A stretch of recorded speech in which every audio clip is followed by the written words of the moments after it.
바가바드 기타 18장 해탈의 길. 아르주나가 말했습니다. 저는 포기의 본질을 알고 싶습니다. 크리슈나요, 또한 단념의 본질도 알고 싶습니다. 크리슈나요, 크리슈나가 말했습니다. 현자들은 욕망에 따른 행위들을 하지 않는 것을 포기라고 하며, 지혜로운 자들은 모든 행위의 결과를 바라지 않는 것을 단념이라고 합니다. 어떤 현자들은 행위는 악한 것이므로 단념해야 한다고 말하고, 다른 현자들은 제사와 보시와 고행의 행위는 버리지 말아야 한다고 합니다. 아르주나야, 단념에 대한 나의 확고한 견해를 들어보십시오. 아르주나여, 단념은 세 종류라고 말합니다.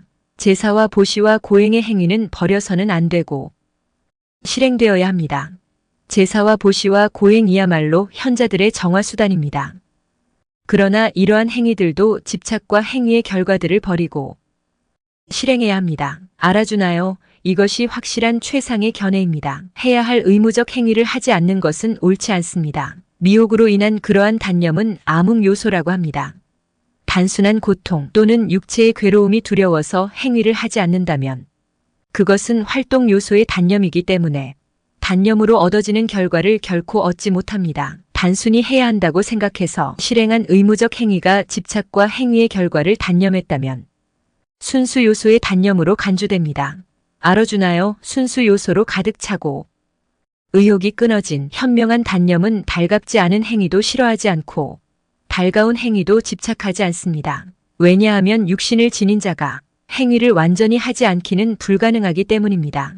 그러나 행위의 결과를 단념하는 자는 진정한 단념자라고 합니다. 단념을 하지 못한 자가 죽어서 얻는 행위의 결과는 바랐던 것, 바라지 않았던 것, 혼합된 것으로 세 종류이나 포기자에게는 어떤 결과도 없습니다. 모든 행위를 완수하기 위해서 샹카이 가르침에서 말하는 5가지의 요소를 배우십시오.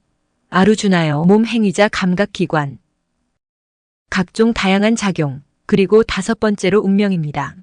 사람이 몸과 말과 마음으로 어떤 행위를 하든 그것이 올바른 행위이든 그릇된 행위이든 이 5이 그 원인들입니다.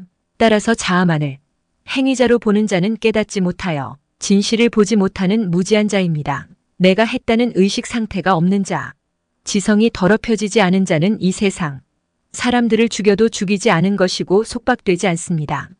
지식과 지식의 대상과 지식의 주체는 행위를 일으키는 3가지이고 행위의 수단과 행위와 행위자는 행위의 3가지 요소입니다. 지식과 행위와 행위자는 물질적 요소의 차이에 따라서 3 종류뿐이라고 요소이론은 말하고 있습니다.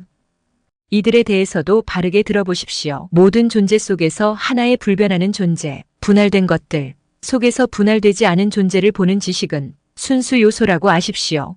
그러나 모든 존재 속에서 각종 다양한 상태를 개별적으로 아는 지식은 활동 요소라고 아십시오. 그러나 하나의 결과를 전부인 양 집착해서 원인을 무시하고 진리에 부합하지 않는 좁은 지식은 암흑 요소라고 합니다. 결과를 구하지 않는 자가 탐욕과 증오 없이 실행한 집착 없는 의무행위는 순수 요소라고 합니다. 그러나 욕망을 구하는 자 혹은 자아의식을 지닌 자가 많은 노력으로 실행한 행위는 활동 요소라고 합니다. 결과와 손실과 상해와 자신의 능력을 고려하지 않고 미혹해서 실행된 행위는 암흑 요소라고 합니다. 집착에서 벗어나 자기를 내세우지 않고 결심과 열정으로 가득 차고 성공과 실패에 흔들리지 않는 행위자는 순수 요소의 행위자라고 합니다. 욕망이 있고 행위의 결과를 바라고 탐욕스럽고 남을 상해하려는 마음이 있고 순수하지 못하고 기쁨과 슬픔에 쉽게 빠지는 행위자는 활동 요소의 행위자라고 합니다. 제어되지 않고 저속하고 완고하고 위선적이고 부정직하고 나태하고 낙관적이고 지체하는 행위자는 암흑 요소의 행위자라고 합니다. 요소들에 따른 지성과 결심의 3가지 고배를 들어보십시오. 각각 남김없이 설명하겠습니다. 아르조나요, 활동과 비활동, 할 일과 하지 않을 일, 두려움과 두려워하지 않은, 그리고 속박과 해탈을 아는 지성은 순수 요소의 지성입니다. 아르조나요, 옳은 이가 옳지 못한 일, 할 일과 하지 않을 일을 바르게 알지 못하는 지성은 활동 요소의 지성입니다. 아르주나요, 암흑으로 덮여서 옳지 않은 일을 옳은 일이라고 생각하며 모든 일을 왜곡되게 생각하는 지성은 암흑 요소의 지성입니다. 아르주나요, 흔들리지 않는 결심을 하고 요가로 마음과 호흡과 감각기관의 활동을 자제시킨 결심은 순수 요소입니다. 아르주나요, 아로조나요. 그러나 의무와 쾌락과 재물을 얻으려는 결심, 즉 집착으로 행위의 결과를 바라는 결심은 활동 요소입니다. 잠과 두려움과 슬픔과 낙심과 방중에서 벗어나지 못하는 우둔한 결심은 암흑 요소입니다. 이제 세 종류의 즐거움에 대해 들어보십시오. 수행을 통해 기쁨을 얻고 괴로움의 종말에 이르게 됩니다. 처음에는 독과 같으나 전국에는 감로와 같은 즐거움은 순수 요소의 즐거움입니다. 아트만을 아는 지혜의 청정함에서 생깁니다. 감각기관과 그 대상과의 접촉에서 오는 처음에는 감로와 같으나 전국에는 독과 같은 즐거움은 활동 요소의 즐거움입니다. 처음부터 결과에 이르기까지 아트만을 미혹시키고 수면과 나태와 방종에서 생긴 즐거움은 아흥요새, 즐거움이라 합니다. 지상에 있는 존재이든 하늘에 있는 신들이든 근본, 원질에서 생긴 이 세 요소들로부터 자유로운 존재는 없습니다. 바라문과 크샤트리아와 바이샤와 수라들의 행위들은 물질적 본성에서 생긴 요소들에 의해 구분되어 있습니다. 평정, 자제, 고행, 청정, 인내, 정직, 지혜, 통찰, 신심은 본성에서 생긴 바라몬들의 행위입니다. 용맹, 활력, 의지, 기민함, 인전무태보시, 지배자적 기질은 본성에서 생긴 크샤트리아들의 행위입니다. 농사, 목축, 장사는 본성에서 생긴 바이샤들의 행위이며 봉사의 성격을 지닌 행위는 본성에서 생긴 수드라들의 행위입니다. 자신이 속한 행위에 만족하는 사람은 성취할 수 있습니다. 자신이 속한 행위에 만족하는 자가 어떻게 성취할 수 있는지를 들어보십시오. 그로부터 모든 존재들이 생기고 모든 것에 퍼져 있는 그를 자신이 속한 행위로 숭배하는 사람은 성취를 얻습니다. 비천한 일이라도 자신의 의무가 타인의 의무를 잘하는 것보다 낫습니다. 본성으로 정해진 행위를 하면 죄가를 얻지 않습니다. 결함이 있다고 해도 타고난 행위를 버리지 마십시오. 아르즈나야, 모든 일에는 결함이 있기 때문입니다. 불이 연기에 가려 있듯이 지성은 아무 것에도 집착하지 않고 자아가 극복되고 욕망이 소멸된 자는 포기에 의해서 높은 무의의 성취에 도달합니다.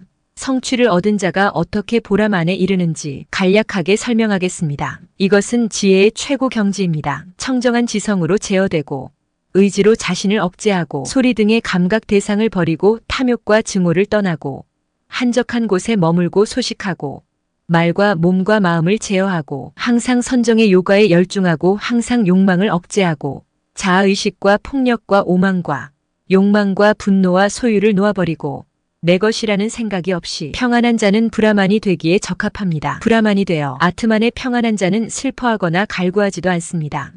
모든 존재를 평등하게 여기고 나에 대한 지구의 신뢰를 얻습니다. 그는 신뢰를 통해 내가 어떠하며 실로 누구인지를 알게 됩니다. 나를 진실로 알고 난 후에 곧바로 나에게 들어옵니다. 그는 어떤 행위를 하든 항상 나를 의지하고 나의 은총으로 영원 불변하는 곳에 이릅니다. 마음으로 나에게 모든 행위를 맡기고 나를 지구의 목표로 삼고 지혜의 요구와 의지에서 항상 나를 생각하십시오. 나를 생각하는 당신은 나의 은총으로 모든 난관을 극복할 것입니다. 그러나 당신의 자아의식으로 말미암아 내 말을 듣지 않는다면 파멸할 것입니다. 당신의 자아의식 때문에 싸우지 않겠다는 생각은 소용이 없는 결심입니다. 당신의 물질적 본성이 당신을 강요할 것입니다. 당신은 자신이 타고난 본성적 행위에 속박되어 있습니다. 미흡되어 행위하지 않기를 바라도 자신의 의지와는 상관없이 행위하게 됩니다. 모든 존재의 심장부에 주재자가 계십니다. 모든 존재들이 기계 위에 있는 것처럼 그의 신비한 창조력으로 움직이게 합니다. 당신의 모든 것으로 그분만을 귀의처로 삼으십시오. 그분의 은총으로 당신은 지구의 평안과 영원한 처소에 이를 것입니다. 이와 같이 어떤 비밀보다도 더 비밀스러운 지혜를 당신에게 말해주었습니다. 이것을 깊이 생각해보고 당신이 하고 싶은 대로 하십시오. 모든 것 중에서 가장 비밀스러운 지극한 나의 말을 더 들어보십시오. 당신은 내가 사랑하는 자이기 때문입니다. 당신에게 유익한 말을 해주겠습니다. 나를 생각하고 나에게 귀의하고 나에게 제사 지내고 나를 경배하십시오. 당신은 바로 나에게 올 것입니다. 진실로 약속합니다. 당신은 나에게 사랑스럽습니다. 모든 의무에 따른 행위의 결과를 포기하고 나만을 귀의처로 삼으십시오. 내가 당신을 모든 악에서 해방시켜 줄 것입니다. 슬퍼하지 마십시오. 당신은 이것을 고행하지 않거나 나를 불신하거나 들으려 하지 않거나 나를 비방하는 자에게는 언제든 말해서는 안 됩니다. 나를 지극히 신의하고 나의 귀한 자들에게 이 최고의 비밀을 말해주는 자는 틀림없이 나에게 올 겁니다. 인간 중에서 그보다 더 나에게 사랑스러운 일을 하는 사람은 없을 것이고 지상에서 그보다 더 내가 사랑하는 존재는 없을 것입니다. 그리고 우리 둘의 이 진리의 대화를 공부하는 자는 지혜의 제사로 나에게 제사 드렸다고 나는 생각합니다. 신심으로 그리고 불평 없이 내 말을 경청하는 사람도 해방되어 선업을 낚은 자들이 가는 청정한 세계에 이를 것입니다. 당신은 나의 말을 진심으로 들었습니까? 무지에서 생긴 당신의 미혹이 소멸하였습니까? 아르주나가 말했습니다. 당신의 은총으로 나의 미혹이 소멸됐고 아트만에 대한 기억을 되찾았습니다. 의심이 사라지고 확고해졌으므로 당신의 말씀을 실행하게 했습니다. 산자해가 말했습니다. 이와 같이 저는 그리슈나와 고귀한 영혼을 지닌 아르조나와의 놀랍고 감격스러운 대화를 들었습니다. 바샤의 은총으로 저는 요가의 주제자인 그리슈나가 신이 말씀하시는 이 비밀스러운 지구의 요가를 들었습니다. 왕이시여, 크리슈나와 아르주나의 놀랍고 신성한 대화를 회고할 때마다 저는 매번 감격합니다. 그리고 지극히 놀라운 크리슈나의 형상을 회고할 때마다 저의 놀람은 크고 거듭하여 감격합니다. 왕이시여, 요가의 주제자 크리슈나가 계신 곳, 공수 아르주나가 있는 곳에는 행운과 승리와 번영과 확고한 도덕이 있다고 저는 생각합니다.